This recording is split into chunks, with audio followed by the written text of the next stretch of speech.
میرا تو تعارف نہیں تھا، تو اس لیے مجھے تو خیال نہیں تھا کہ میرا کوئی بیان ہوگا۔ ہاں، عربی میری بہت اعلیٰ تھی اس وقت، تو وہاں سے میرا تعارف ہوا۔ کہنے لگے جب تم ممبر پر بیٹھے تو ہمیں بڑا غصہ چڑھا۔ تو میں سب سے پہلے 1982 میں گیا تھا انگلستان۔ اس وقت میری ابھی شادی بھی نہیں ہوئی، اور ایسی مشورے میں بیٹھے تھے میں رائیونڈ میں ہوتا تھا، تو انگلینڈ کی جماعت بننے لگی چلی کی۔ تو وہ جس کا ایک لمبا سفر ہو چکا ہو اور شادی شدہ ہو، یہ دو شرطیں لازمی ہیں چھوٹے سفر جانے کے لیے۔ یہ چلے کی جماعت تھی، لہٰذا ہم تو غافل بیٹھے تھے، ٹھیک ہے ابھی بن جائے گی۔ میرے ساتھ بیٹھے تھے عبدالحلیم صاحب رحمۃ اللہ علیہ، ملتان کے بڑے اکابر تبلیغ میں تھے، ساری زندگی تبلیغ میں لگا۔ تو وہ مجھے مذاقاً کہنے لگے تیرا نام لے دوں؟ تو میں نے بھی ہنستے ہنستے کہہ دیا لے دو کیونکہ ان کو بھی پتہ تھا کہ طے نہیں ہوگا، مجھے بھی پتہ کہ طے نہیں ہوگا، تو ہم دونوں نے اس کو مذاق بنا لیا کہ تیرا نام لوں؟ میں کہا لے دو۔ تو جب وہ 3-4 نام طے ہو گئے تو انہوں نے کہا جی طارق جمیل بھی چلا جائے؟ تو عبداللہ صاحب نے فرمایا ہاں یہ بھی چلا جائے۔ تو وہ میں بھی ایسے ہو گیا اور وہ سارے ایسے ہو گئے۔ تو مولانا ظاہر شاہ صاحب رحمۃ اللہ علیہ فرمانے لگے اس کا تو کوئی سفر نہیں ہوا۔ کہنے لگے کوئی بات نہیں، خدا بخش ساتھ ہے، سنبھال لے گا۔ بھائی خدا بخش صاحب امیر، اس کی شادی بھی نہیں ہوئی۔ کہا کوئی نہیں، خدا بخش اس کے ساتھ ہے، اس کو سنبھال لے گا۔ میں ہکا بکا حیران، بھائی یہ کیا ہو گیا؟ مجھے تو خواب و خیال بھی نہیں تھا کہ ایسے ہو جائے گا۔ تو سارے مشورے والے بھی حیران ہو گئے۔ اللہ نے میرا نصیب لکھا ہوا تھا۔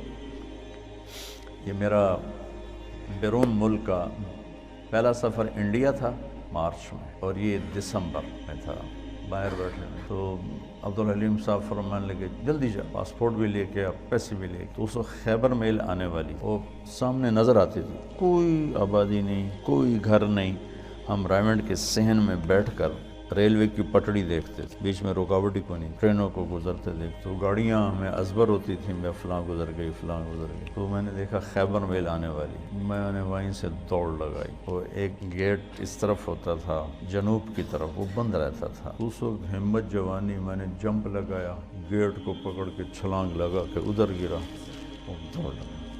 ادھر میں نے دوڑ لگائی، ادھر خیبر میل آنا شروع ہو، میں کہ لے مارا گیا، نہیں پکڑ سکتا۔ خیر بھاگتے بھاگتے بھاگتے خیبر میل حرکت میں آ گئی، اور میں نے آخری ڈبے کا جا کے ڈنڈا پکڑا، میں اس پہ سوار ہو گیا۔ خرچہ پتہ کتنا تھا اس وقت؟ 10,000 انگلینڈ کا جانے کا، 8,000 کا ٹکٹ تھا اور 2,000 اوپر خرچہ ہونا، 4 روپے کا ڈالر تھا، 19 روپے کا پاؤنڈ تھا۔ تو میں گھر گیا، پاسپورٹ لیا، پیسے لیے، شام کو کسی گاڑی سے پھر نہیں رات ٹھہرنا پڑا، چونکہ خیبر میل شام کو پہنچتی ہوں۔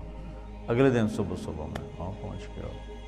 پہلا سفر ہمارا 1982 میں کراچی سے ہماری پرواز تھی PIA، پہلے دبئی، پھر استنبول اور پھر لنڈن۔ یہ ہمارا 1982 کا پہلا سفر تھا۔ مجھے جانتے بھی کوئی نہیں تھا، جوڑ تھا، قاضی صاحب رحمۃ اللہ علیہ، خدا بخش صاحب رحمۃ اللہ علیہ، بھائی فاروق تھے رحمۃ اللہ علیہ آٹے والے، ڈاکٹر امجد صاحب تھے، اور یہاں سے میں جماعت ساری کراچی سے تھی، صرف پنجاب سے میرا نام اس میں آیا تھا۔ عبدالستار کتھوریا صاحب تھے، سب اللہ کو پیارے ہو گئے، بس ایک ڈاکٹر امجد صاحب نہیں گئے۔ تو پہلی دفعہ ٹھنڈ میں گئے، نہ اتنی ٹھنڈ کبھی دیکھی تھی، جو ہی باہر نکلے تو لگا سارا خون ہی جم گیا ہے۔ لندن مرکز چھوٹا سا پرانا سا، بدبو آئے اس میں، وہاں ہماری جماعت ٹھہری۔ 2 دن کے بعد ہم ڈیوزبری گئے تو جوڑ تھا، یہ جتنے آپ بیٹھے ہو نا بس اتنا مجمع تھا، پورے ڈیوز انگلینڈ کے اجتماع کا اتنا مجمع جتنا آپ بیٹھے، اور اس میں بھی کوئی چل پڑا ہے، کوئی آ رہا ہے، کوئی جا رہا ہے۔ تو میرا تو تعارف نہیں تھا،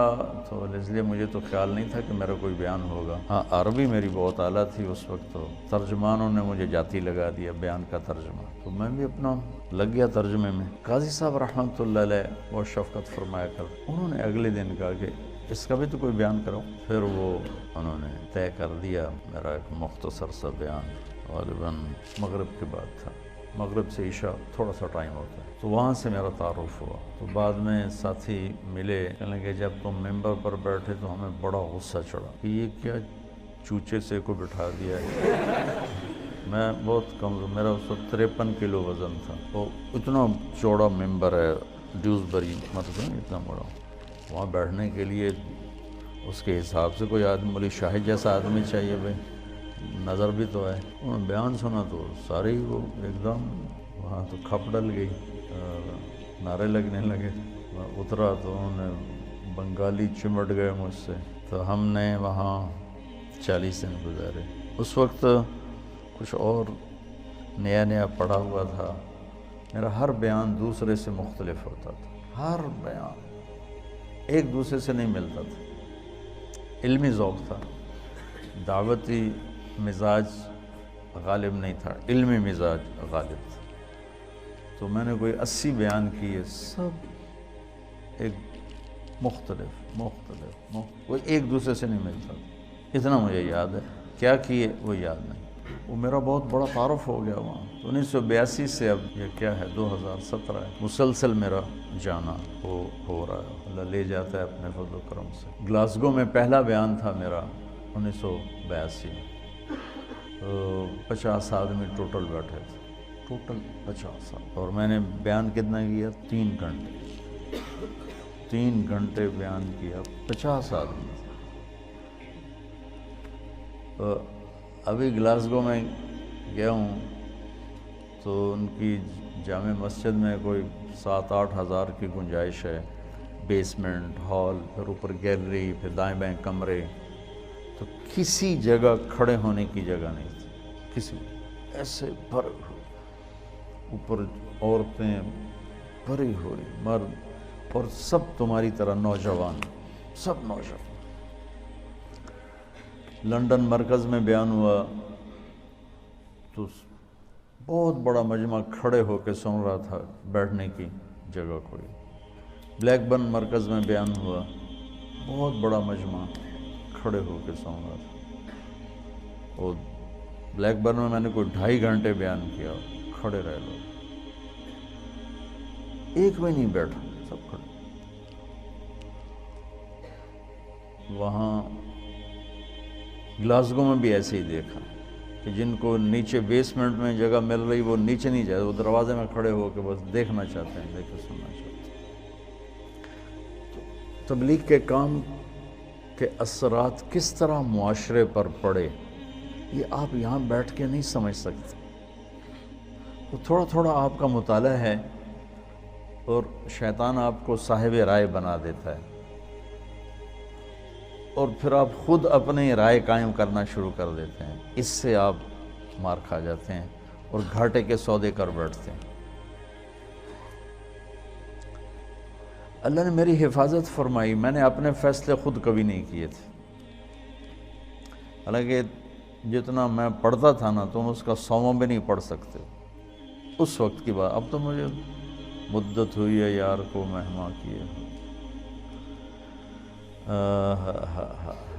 ماں ہر چہ خواندائیں فراموش کردائیں, بھول نہیں ہوگی. لیکن میں 1 منٹ میرا خالی نہیں ہوتا تھا. کھانا, سونا, نماز, وضو, یہ 3-4 کام ایسے ہیں جس میں اور کوئی کام ہو نہیں سکتا. اس کے علاوہ میرا 1 منٹ بھی کتاب سے خالی نہیں ہوتا تھا. 1 منٹ اس طرح پڑھا.